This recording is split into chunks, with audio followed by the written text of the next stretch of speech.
Bonjour et bienvenue à un nouvel épisode de Plein Air 101. Aujourd'hui, le choix d'un sac de couchage.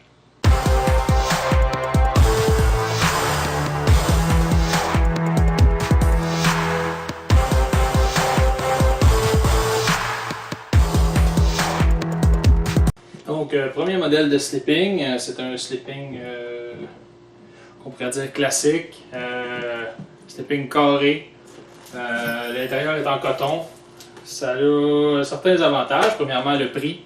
C'est un sleeping qui est vraiment un peu coûteux. Vous pouvez trouver ça à peu près dans n'importe quel magasin de plein air ou de sport. C'est un sleeping qui est confortable aussi, dans le sens qu'on a de la place pour bouger à l'intérieur. Pour un usage juste l'été, ça peut faire le travail très bien.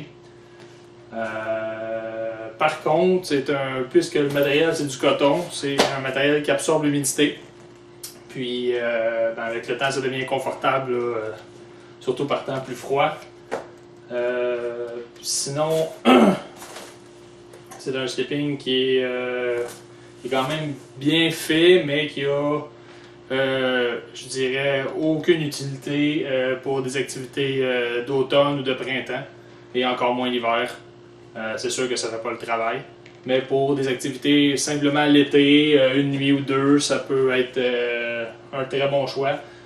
Très confortable là, quand on s'installe dedans. Là, le matériel, c'est agréable de se coucher là-dedans.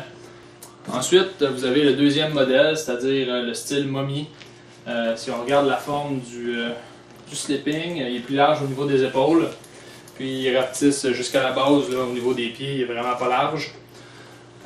Vous avez aussi en partie du haut une partie pour couvrir la tête, parce que c'est important de ne pas avoir la tête dans le sleeping la nuit, pour la simple et bonne raison que quand on respire, notre bouche évacue de l'humidité. Cette humidité-là s'accumule dans le sac de couchage, puis à la longue, on finit par avoir froid à l'intérieur du sac de couchage.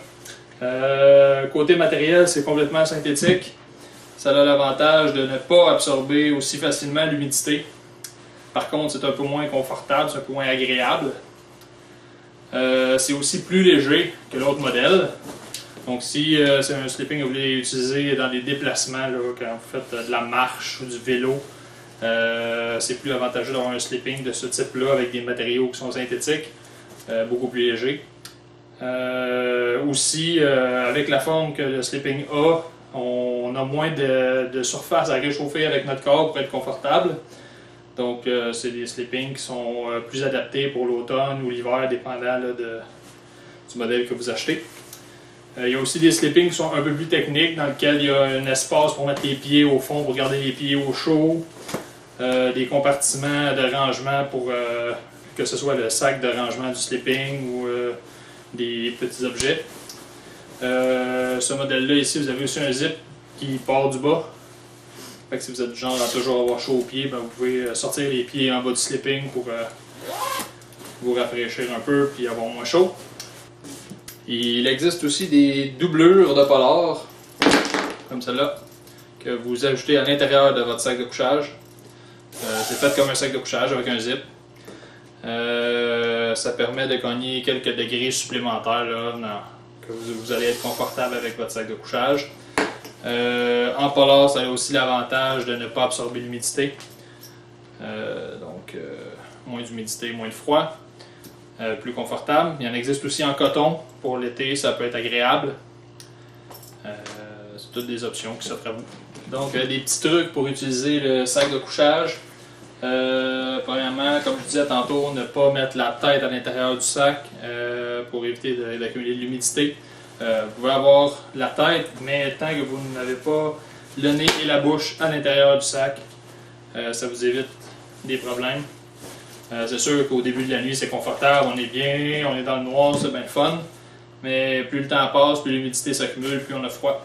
Ensuite de ça, quand on se couche dans son sleeping, si on a une partie du sac qui est vide parce qu'on n'est pas assez grand, c'est bien de le replier au début de la nuit pour pas que cette partie-là de froid se remplisse de froid et que vous ayez à la réchauffer par la suite.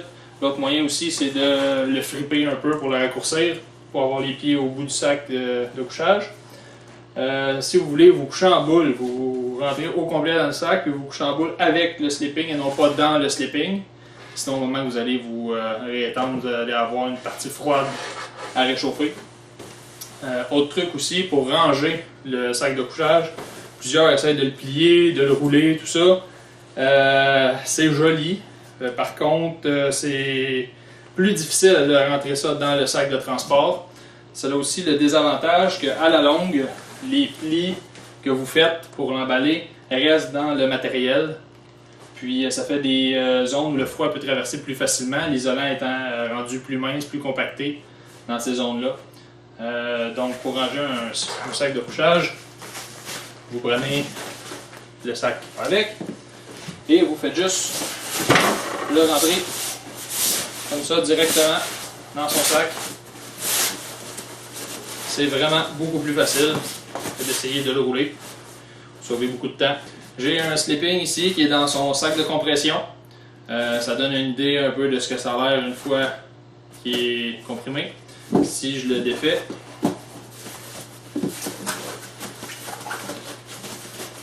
ça ne change pas le poids comme tel, mais on saute sur le volume.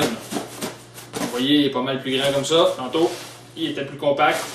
Maintenant, il prend plus de place. C'est l'avantage du sac de compression. Sauver de l'espace, c'est quelque chose qui est important quand on part plusieurs jours. Sauver le plus d'espace possible. Donc, c'est un bon moyen. Donc, je pense qu'on a un peu fait le tour là, sur les sacs de couchage. Gênez-vous pas si vous avez des questions, vous pouvez me les poser sur la page Facebook de Plein Air 101. Sinon, devenez membre de la chaîne YouTube. Vous allez pouvoir trouver les vidéos en primeur. Sinon, comme je le dis à chaque fois, si vous le voulez, vous le pouvez.